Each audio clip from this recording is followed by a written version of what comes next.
Miami took game one of the Eastern Conference Finals, and they couldn't have done it without Jimmy Butler. We'll break down some of the numbers and show why his impact has been nothing short of historical. Plus, we look at some of the help that Jimmy got from Gabe Vincent, and if what we saw in game one changes our perspective on the series. All that on today's playoff edition of Locked On Heat. You are Locked On Heat, your daily Miami Heat podcast. Part of the Locked On Podcast Network, your team every day.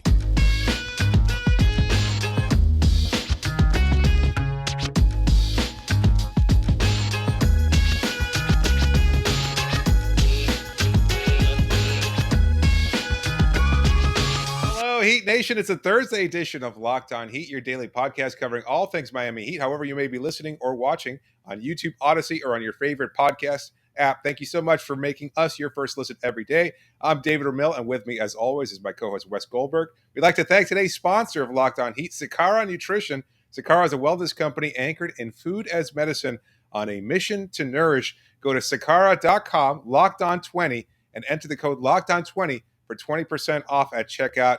Well, we're in between games 1 and 2, and we can't stop talking about the performance from Jimmy Butler because his 41 points is all the buzz in a way that we haven't seen about any single Heat player in a long time. Perhaps maybe even since the finals. And even then, kind of just because it was one of the finals, two, there was LeBron James and Anthony Davis, the star power of those two players, and perhaps the whole bubble atmosphere, the fact that Miami was labeled bubble frauds to some degree. I don't think there was just the same kind of energy, impact. It doesn't feel the same way. Like you're looking at Jimmy's 41 points in game one, and I think it just seems like it's bigger, greater somehow. Yeah. It's kind of weird to say. But no, I think that's a really good point. I mean, first of all, that one happened in a bubble. And that matters. Like that run, it doesn't mean that it was a fluke or anything. It just wasn't very exciting. The Lakers run wasn't as exciting. The Heat one, it wasn't as exciting. It just was. I have to say, Pat Beverly has made a lot of news over the last week for his appearances on ESPN, and him talking about just kind of dismissing what happened in the Orlando bubble. Really surprising to me as a player, because he should be a lot more aware than that. But I think a lot of it is just kind of generating attention. Pat Bev, man, can we just do 30 seconds on Pat Bev? Because sure. Look, I've never really been a Pat Bev guy. He's maybe the most annoying player in the NBA to watch, which is an accomplishment considering how many annoying players there are in the NBA to watch. Sure. I really don't enjoy watching Patrick Beverley. That doesn't mean he's a bad player. It doesn't mean anything. I just don't enjoy watching Patrick Beverley. Okay? It's not a personal thing. I just don't like the way he plays basketball. I don't like the foul baiting. I don't like the constant jawing. And for him to just come out and be throwing shade at all these guys, I was like, what have you done, dude? Like he's talking about, he's like, oh, this is a fluke. I'm like, I'm sorry. Like, when have you gotten out of the first round of the playoffs? Remind me. Have you? Like, if you have, I don't remember it. Please remind me. And so, whatever. That's my Pat Bev thing. I'm off of it. Good. All right.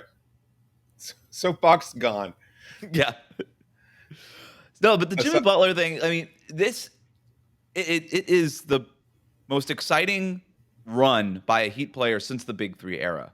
And that's not hyperbole. I think it's absolutely true. The only thing that comes close to me is in 2016, Dwyane Wade, purple shirt guy, that stuff. That was really, really fun.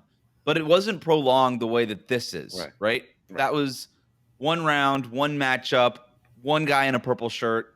It was fun, but it wasn't this level of sustainability. It wasn't this level of dominance the way that we've seen from Jimmy Butler. And it's not to take anything away from Dwyane, obviously, but Dwyane had that big game. He had those two big games. He even had some great performances against Toronto.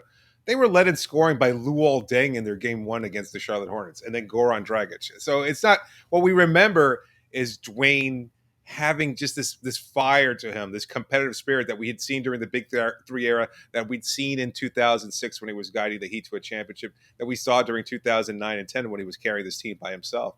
That this is different. This is from game one against the Atlanta Hawks throughout the Philadelphia 76ers series. You took Tobias Harris? Are you fucking kidding me? You took Tobias Harris?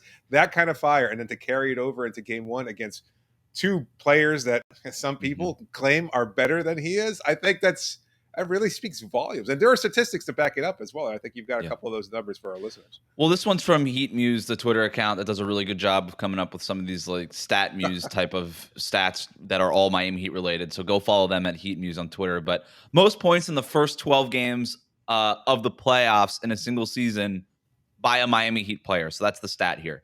Jimmy Butler's number one ever.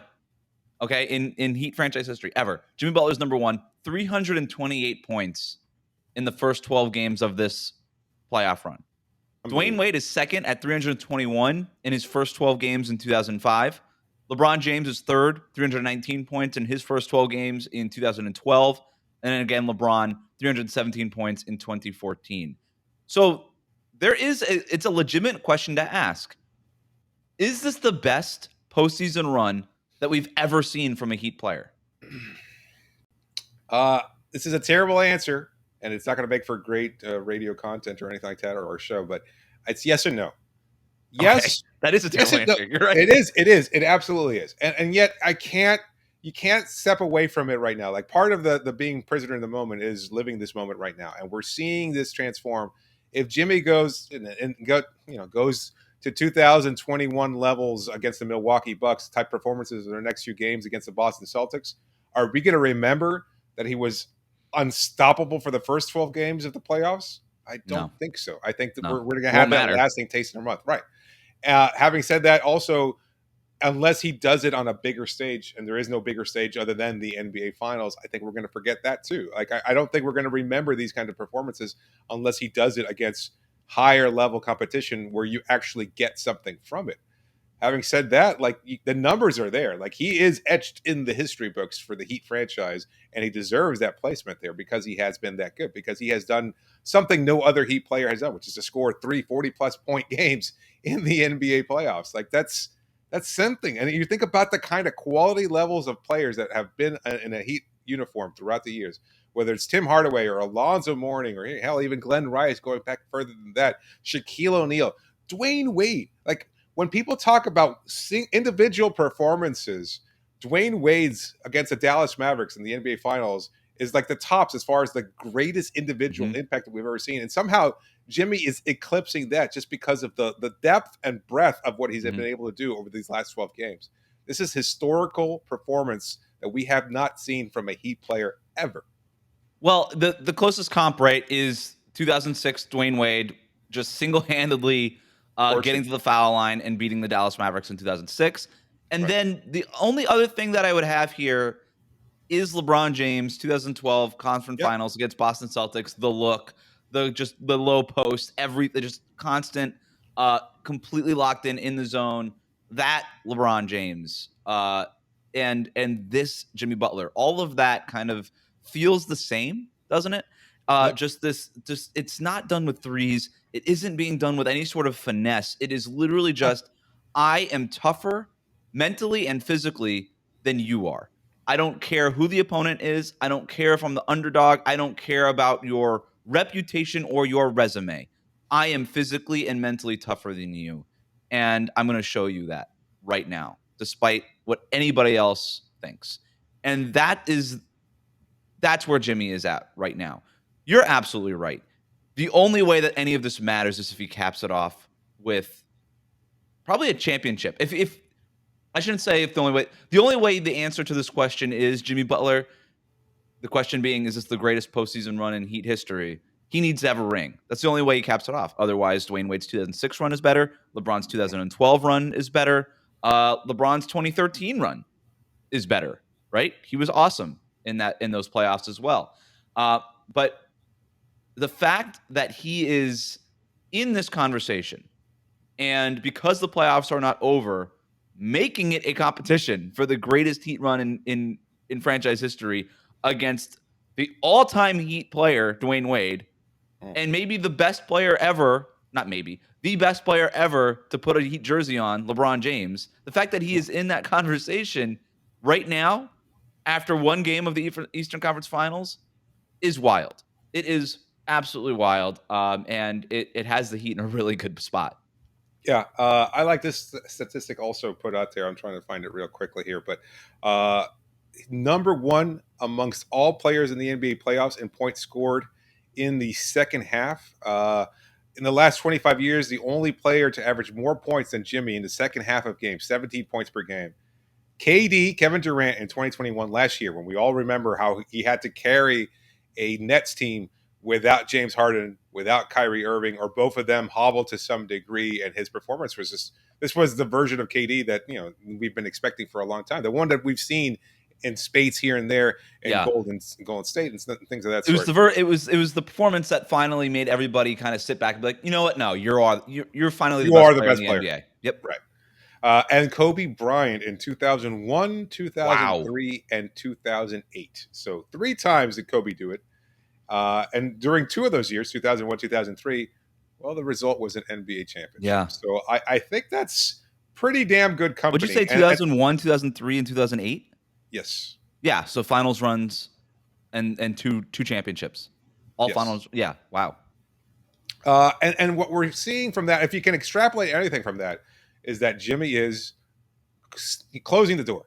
We've talked about Jimmy as the ultimate closer, and there have been stats that kind of show, well, his closing statistics haven't been great in the last few minutes of game. His shooting hasn't been even at the level he was before he joined the Miami Heat. But this postseason shows that he's still dominating late in games. He's saying, you know what? I'll carry you. I'll carry you to the finish line. And the fact that he's been able to do so steadily, like against good competition. And I know people will dismiss what they were able to do against Atlanta and Philadelphia. That doesn't matter. He did it yesterday against the Boston Celtics. And all the talk about their historically great defense and everything else like that, well, guess what? Jimmy still got 41 points on it. And I think, you know, I know they were missing Marcus Smart. He would have been a factor. Al Horford, similar, would have been a factor. And yet I don't know that there's much they could have done to limit what his impact was. Just his ability to get to the line. And you know what? The fact that players aren't criticizing that he got to the line as many times as he did, that only fans are kind of using it. Players will be happy to go in postgame and say he was getting a lot of calls his way, he was getting a really friendly whistle. None of that. David, I mean, even like national, like Celtics people, like even like I was listening to like Bill Simmons and Russillo this morning, and they were even like, yeah, I had no problem with any of those calls. You know, that's unbelievable. Right? And that's, I know there's going to be a segment of any fan base. It's like the official screwed us, but like whatever, that's always going to happen. Like Tony Brothers killed us. Yeah. Right. No, he earned all of those foul line trips. And like I said, there is there's a physicality, there's a willingness to his game that like you can only compare to 2006 Dwyane Wade, parade to the foul line and just stealing that series from the Dallas Mavericks. And 2012, the look LeBron James. It's the only thing that I can think of in Heat history that it's comparable to. I know I mentioned in yesterday's recap, but I love the word that Bam used to describe his own teammate, relentless. Like for his teammate to go, this version of Jimmy he will not stop. He'll keep going. He'll find and do whatever it takes to win. And it's such a far cry from where he was last year, coming off the worst playoff performance in his career. And again, the comparison to Bryn Forbes and everything else like that, overlooking the fact that he had just carried the team 8 months before that in the NBA Finals in the Orlando bubble. And you know, this is why he was impacted. And yes, stupidly locked in, Bucks fans using that as a rallying cry and everything else like that. This is very different. This is the version of Jimmy that we're more accustomed to, even better than what we expected. But there's one quote that got lost and we didn't talk about it in our recap, but it is so special that I got to shout it out before we go to break. All right, let's do it.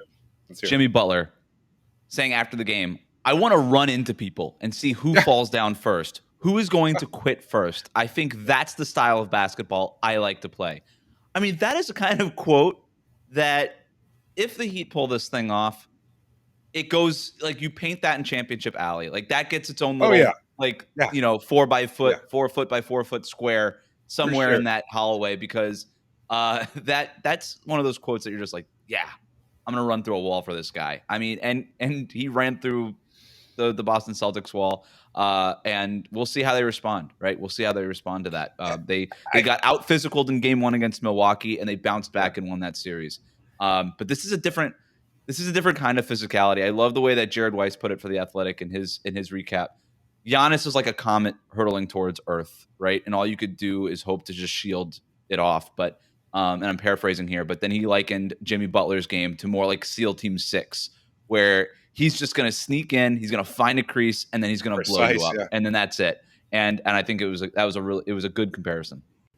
Yeah, not quite the same nuclear level of impact of a Giannis, but still precise and deadly, and that's what Right. you kind of associate with Jimmy Butler. Relentless. Well said.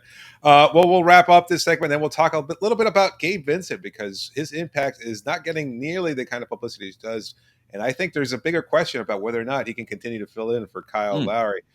But before we do that, I think you've got a word from our sponsors to tell all of our listeners. Well, today's episode is brought to you by Truebill. Do you know why free trials renew without your consent? It's a business scam out to get you. Don't let greedy corporations pocket your money. Download Truebill to take control of your subscriptions. Truebill is the new app that helps you identify and stop paying for subscriptions you don't need, want, or simply forgot about. On average, people save up to $720 a year with Truebill. Because companies make subscriptions hard to cancel, Truebill makes it incredibly simple. Just link your accounts and Truebill will cancel your unwanted subscriptions in one tap. And your Truebill concierge is there when you need them to cancel unwanted subscriptions so you don't have to. Truebill has over 2 million users and helped save them over $100 million. Like Matthew B., who says, in a matter of seconds, I saved $660 for the year on my DirecTV bill, saved $120 a year on my Sirius XM bill, saved $840 a year on car insurance. So don't fall for subscription scams. Start canceling today at Truebill.com/LockedOnNBA. Go right now, Truebill.com/LockedOnNBA. It could save you thousands of dollars a year. Today's episode is also brought to you by Built Bar, specifically Built Bar birthday cake puffs. Imagine dipping your finger into a plastic tub of birthday cake frosting and then opening your eyes and realizing that it was only 150 calories and 16 grams of protein. That's what it's like to eat a birthday cake puff from Built. And I just received my birthday cake puffs, and I've never had anything like this before. They're available right now. We can't promise that they're going to be there tomorrow, so get them today at Built.com. And if you haven't tried the puffs, I'm going to let you in on a little secret.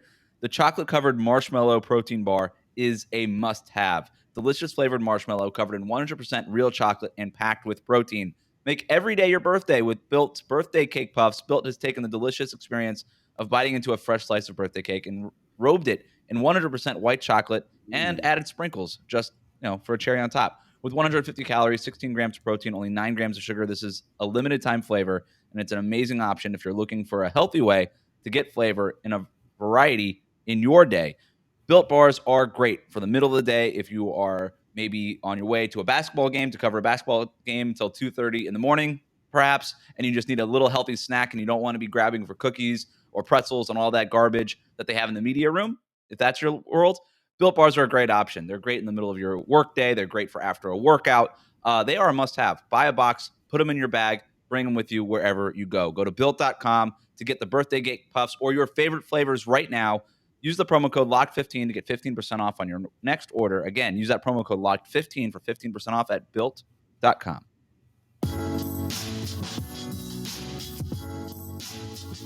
Thanks for making Locked On Heat your first listen every day. And make sure to go check out the Locked On NBA Big Board.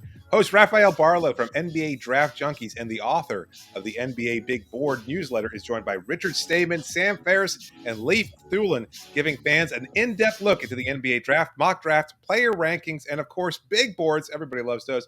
It's free and available wherever you get podcasts. We want to talk a little bit about what we learned from Game 1 and how it changes our perspective on the series, perhaps. But before I do that ad read you did, I had a quick question. What's the best snack that you ever had while you were on the road traveling with the Warriors? At an arena? Yes, obviously. That's what we're talking about. You're talking about the pretzels and junk and everything else like that. What did you ever enjoy? Like I know that the oatmeal cookies, right? Is that what you like? The oatmeal cookies in Sacramento are legendary. The oatmeal raisin cookies. And I'm not even an oatmeal raisin cookie guy, but those oatmeal raisin cookies at Golden One Arena or Golden One Center are awesome. I'm trying to think of what else. Smoothie King. This is a good one. The Smoothie King Center in New Orleans. They have a Smoothie King stand in the arena, and I'm a sucker for Smoothie King. Shout out to UCF, right outside the Student Union. Like 3 times a week, I was getting a smoothie from there while I was going to school there. But so I was very excited that the Pelicans offered those. Those were probably the tops: the oatmeal raisin cookie in Sacramento, and then the smoothies in New Orleans. Yeah. Orlando. I wish I had Built bars back then. Yeah. I haven't covered nearly as many arenas as you have. Orlando had an ice cream machine that sometimes worked. Best, best snack I ever got actually was post game after a long game and doing a recap of the game from the Amway Center. And they Yeah. brought out like a tub of like cold beer and just gave it out to media members. And Yeah. well, I had a couple. I had a The couple of Warriors those. used to do the same thing. So the Magic used to give media members beer after the game. The Warriors used to give media members. We actually in the media room in the new Warriors Chase Center had a free, refrigerator just 24/7 that had Modelo because Modelo was their sponsor, and so there was a lock on it, which was kind of funny. Yeah, I can see why. They thought that we would go in there in like the middle of the game. I don't know, but Wouldn't you? after the game, a PR guy would come in, unlock the lock, and then we'll open it up, and then of course like all the media, like, you were just grabbing. Everybody just grabbed like 2 beers and then brought them to where they were sitting, cracked them open, and then just kept doing their work. Would love to see the Miami Heat do that. Yes. For Step up your those- game, Miami. There are people in the Heat organization that listen to this show. I'm just saying, if you have any power, if you have any say, just throwing it out there. I'm just throwing it out there. You don't have to let all the media members know, not the one but the ones who are here all season long. Just let them know. Yeah. Just give them a beer. Yeah, you weren't here for this one because this was over last. Actually, it was pre-pandemic. They used to have a little bar down by the media workroom where they would have somebody make cafecito. And you could get, They still have the structure, Yeah. but there's nobody there. Yeah, it's there gathering cobwebs, and it's like a stab in my heart every time I walk there. I say, "Oh," and then I remember nobody's actually working. It hasn't worked in 2+ years, so it's not great, Bob. Not great. In any case, what is great, however, is Miami's performance in Game 1. And you asked an interesting question about what we saw in Game 1 and whether or not it changes your perspective on the series. Was there something in particular that you saw that kind of impacts how you perceive the series moving forward? I picked the Heat to win this series in 7, right? We both picked the Heat to win the series. You picked them in 6, I think. I said 7, but I kind of was leaning more towards 5. That's what I really thought. I am slightly more confident in the Heat's chances now. I picked them in 7. It does not mean I didn't think that they were going to win the series. I am just slightly more confident in that choice, having watched Game 1. Like a lot of people are expecting the return of Horford and Smart. I think Smart, from what we're seeing, and it's been reported by some Boston folks, that it seems likely that he'll try to make his way to Game 2. So we're going to see the impact of Marcus Smart hobbled to some degree. Yeah. He apparently couldn't even stand. He didn't even go through walkthrough on Tuesday before Game 1, and which is why he was listed as out. As far as Horford is concerned, there's some questions about his vaccination status. He is, he isn't. We're not quite sure. There's also some questions about why he's being tested when players aren't going through the same levels of mandatory testing that they were a couple of years ago, because if they're vaxxed, then they don't need to go through that same kind of rigorous testing they once did.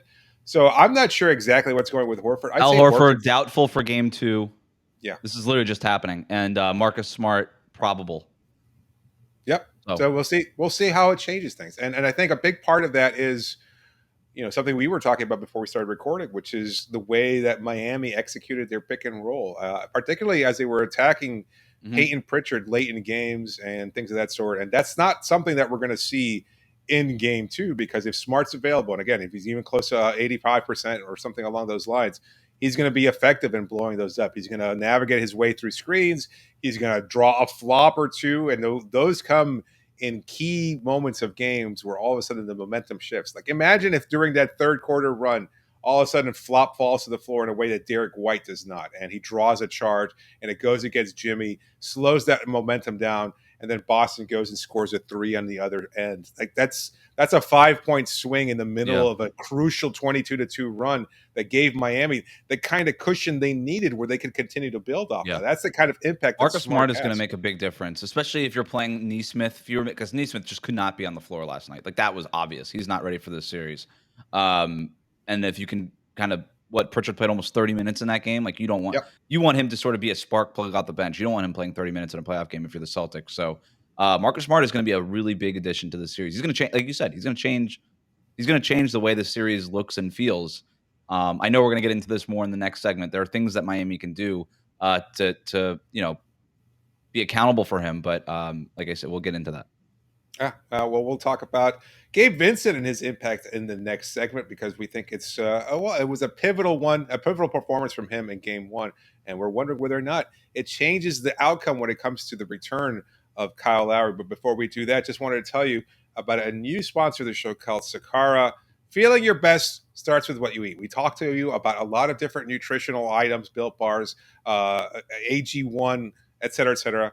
But Sakara helps you live a healthy, balanced lifestyle and truly enjoy it with delicious, plant-rich, transformational nutrition that builds a foundation for living in your best body. Sakara is a wellness company anchored in food as medicine.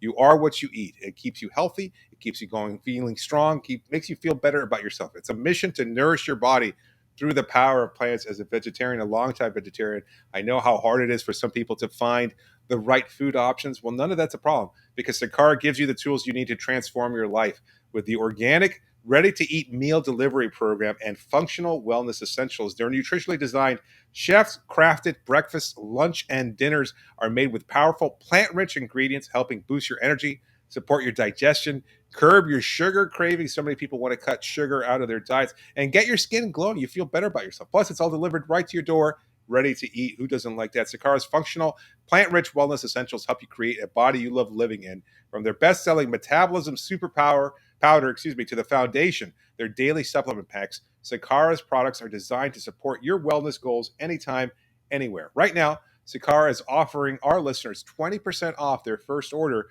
when they go to sakara.com. That's sakara.com/lockedon20. And if you enter the code lockedon20 at checkout, you'll get 20% off your first order. But that's only if you go to Sakara, sakara.com/lockedon20.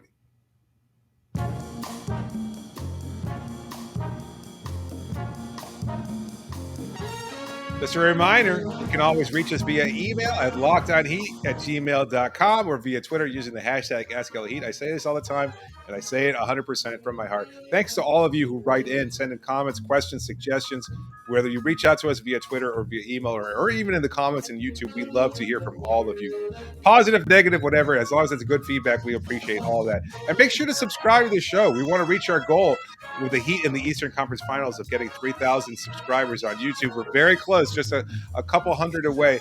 If you can, make sure to hit that subscribe button and follow our show as we continue Miami's run through the NBA playoffs. But before we move on to the next round of the NBA playoffs, of course, or even the next game, I wanted to look back on game one and what Gabe Vincent was able to accomplish, because I think a lot of people are kind of overlooking it. He didn't have a huge night by any stretch of the imagination, but he was a solid 17-point production for him, 5 of 10 from the floor, 3 of 7 from three-point range, 4 of 4 from the line, which is something he doesn't usually do. He doesn't usually get to the line as well as he does. And on a night when you're missing a Hall of Famer in Kyle Lowry, for all the talk about Marcus Smart and Al Horford and their potential impact, you're missing Kyle Lowry. And while Lowry is older, and I totally accede that, the reality is he's still an impact player. I remember in our preview with John Corrales, we talked about winning on the margins. That's something that you kept bringing up, how important it was to have a player of Lowry's impact. And I remember saying, well, I'm not sure that you necessarily need Lowry right away. And we saw that in game one, where Gabe Vincent could step up and do exactly what he did. And one of the things I wanted to look at is, again, Vincent's impact in 3 different areas of the game: as a playmaker, as a scorer, and as a defender, and whether or not we can start to answer that question about how soon we need Kyle Lowry to return, and whether or not Miami can continue their winning ways with Vincent in the starting lineup. Well, number one, he's in such a tough spot, right? And, to try to replace Kyle Lowry, who this organization brought in specifically for this purpose, for a playoff run to win a championship. That is why you add a Kyle Lowry. You give him that contract at his age. He was brought in for that reason. Gabe Vincent, Eric Spoelstra talked about this, completely changing his game from a score-first 2 guard to more of a facilitator, a well-rounded player, a defender, and all these things. For him to kind of go through that journey of changing his own game to then having to step in and fill the void left by Kyle Lowry, who's injured right now, and do it on this stage in the Eastern Conference Finals. The Heat are undefeated with Gabe Vincent as their starting point guard in these playoffs. Just a shout out to Gabe Vincent. Let's just start there. It is a tough spot that he was put in, and he is doing an awesome job. He is not trying to do a Kyle Lowry impression. He is playing his game. He is confident in a way, he's he's doing all the facilitating and stuff, but then every once in a while that little score first guard in the back of his head Oh, yeah. will kind of roar a little bit, and Absolutely. he'll like just do this like turn around fade away from the foul line. And I'm like, oh, okay, like let Gabe Vincent just go ahead and do that. He'll He constantly drove step into threes. he drove at Robert Williams and attacked Yeah. him and finished with a nice layup around the basket. I think it was a reverse layup. He had 2 step back threes in crucial moments late in the second half. Like those were big shots. And I think he certainly has raised his game. You know what I love is hearing these post game pressers and hearing players consistently throughout the playoffs just rave about what Gabe has done. PJ Tucker has been a huge fan of what Vincent does, but Jimmy Butler, everybody shouted him up to disagree. First of all, everybody seems to love Gabe. Like you cannot He's the most underestimate. liked player in that locker room. It's not close. If you he ask, reaches Duncan, Max, yes, Jimmy, all across the board on all spectrums. You know, locker rooms are an assemblage of different peoples from different backgrounds, and that's just the way it is. You're not going to get half a dozen 15 players in that locker room who would consider Gabe Vincent their best friend in that locker room. That's I'm impossible. I'm not even kidding. I know, mathematically impossible, and yet factually accurate at the same time. Like everybody's like, "Oh yeah, Gabe's one of my best friends on the team." It's like, how? He's Duncan's best friend. You can't have them both. That's not how it works. Bam has called him his best friend. It's crazy how well. Yeah. I don't know that I've ever seen that. It's Jamal Crawford level. The way how well liked he is in that locker room. Good comp. Yeah, everybody loves Jamal. Everybody loved Jamal Crawford. Having said that, like also the fact that and PJ is again a big fan of saying this. Like Gabe has changed his role, whether it's starting, coming off the bench, not being in the rotation at different points through the lineup. Like a player, you know, you talk about building a rhythm and things of that sort. Hell, this team has just defied all the logic behind that. That's something that we've seen for decades where you have to kind of come in, you can work yourself into the rotation. This is like you have no idea what's going to happen on a night-to-night basis. You could be starting one night, playing 35 minutes, and then you don't see the action the next 2 games. We saw that from Victor Oladipo. We've seen that from Max Strus at different locations. We're seeing it now from Duncan Robinson. Who knows how that plays out throughout the next couple of games. But as far as Gabe Vincent is concerned, just stepping up. And to that big overall question about whether or not he can continue filling in for Kyle Lowry. As a playmaker, I would rate him on a scale of 1 to 10. I would rate him a 7. Not quite a 9-10 at Lowry's level. He does a lot of good things in the pick and roll action. He's starting to recognize that. He ran that very, very well with Jimmy Butler. And I know that you want to talk about that to a greater degree. But just his ability to make those sharp passes, not at that same level. Better than what it was. I don't think he's ever been tasked with being that kind of playmaker point guard. And yet he's been able to achieve that over the last season. And we're seeing that kind of growth. But I'd still, he's not at Lowry-esque levels yet. He's not going to be until he's also 35 years old. You know, that's just the savvy. That's Kyle Lowry, right? Yeah.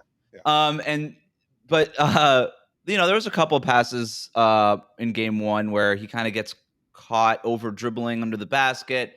You know, delivers, you know, a bounce pass when maybe it should be a lob. Like there's just a couple instances here and there, but I'm with you overall doing a really, really good job. Just not screwing up. Which, you know, we talk a lot about the passes that players make, but we don't really talk about the passes that players don't make, the mistakes that players don't make because they didn't make them. So you don't see them happening. And Gabe Vincent plays a relatively clean game. Not to say that he doesn't make a screw up here and there like he did in game 1, but they don't ever like cost the team like dramatically. And he's not making them in like huge spots, right? Because he's so willing to just be like, all right, let me spot up in the corner. It's, you know, the last 2 minutes of a game and let Jimmy just take care of it. Let Bam take care of it. Let Tyler take care of it. And he knows who he is. He's very comfortable in his own skin. He knows exactly what role he's playing. Credit to him, credit to the coaching staff for all that. But he's not doing anything that's dramatically hurting the team, which this guy was in like almost out of the league 2 years ago. Yeah. Like he should be hurting the team all the time right now. And he's not. He should be in this role. Another one of Miami's undrafted players. I remember when the first practice he was brought in, and everybody's like, "Oh, do you want to talk to Gabe?" And it was just like me, and nobody else really wanted to. I think Ira Winderman, and we were just like the only 2 players, reporters, who wanted to talk to Gabe because it's like, is he a 2-way guy? What does he play? Like you've got Deion Waiters on his team, or you've got Jay Crowder eventually, and you know you got bigger names, Andre Iguodala, etc. Who really wants to talk to Gabe Vincent? He's going to spend most of his time in Sioux Falls. Well, he wound up sticking around through the pandemic, of course, wound up playing with the Heat during the Orlando bubble. And here he is 2 years later, starting in the Eastern Conference Finals against, again, the highly vaunted Boston Celtics defense. And not just starting, but thriving. That kind of evolution is incredible for a player to achieve that over the course of their career. And I know we've made the comp before. A lot of people have, and maybe it's just because he's learning under the tutelage of Kyle Lowry. But to be like like Fred VanVleet, to be able to step in and play your game while at the same time learning from Kyle Lowry as a mentor. And Gabe has spoken very highly and very frequently about everything that he's been able to learn from Lowry. And I think we're starting to see that growth, that evolution, that steadiness, that ability to just say, you know what, put me in whatever role, I'm going to find a way to your point, not cost you a game. As we're talking about this, Lowry officially ruled out for game 2. Not a surprise. It's what we expected. Just throwing it out there. Yep. Yeah, no, good. I'm glad you brought that up because now we're going to count on him. We're going to see whether or not Gabe can step up versus Marcus Smart, because Marcus Smart likely to start. I think that's the case. Derek White, a very, very good defender, perhaps not as stout a defender as Smart. Smart, much more willing to flop, to oversell contact, which is something that Miami kind of prides themselves in as far as being physical. We just brought up that point about Jimmy Butler, et cetera. So you wonder, if Gabe Vincent does one of those drives to the rim, whether or not Marcus Smart goes flying across the baseline or something to that. Again, a pivotal game-changing moment. And we can complain about the foul and the flop all we want to. The reality is refs are going to call it one way or the other. We cannot change that. That's just, they're in the moment. We see these things play out. They don't have the benefit of replay from their sofa to see, Smart leaning into the fall before the contact is even made. So we'll see how it plays out. Because again, Smart is a very good defender. He's not the defensive player of the year, but he's a fine point guard defender, and he can do a lot of things, including flop around a lot. But as a scorer, I do want to bring up what Gabe can do and whether or not he can continue filling in for Kyle Lowry, because that 5 of 10 performance in game 1 was phenomenal. A lot of that, 2 big 3-pointers down the stretch, attacking the basket, again, attacking Time Lord, doing what he had to do to be able to work it. He had a mid-range shot as well, just very effective.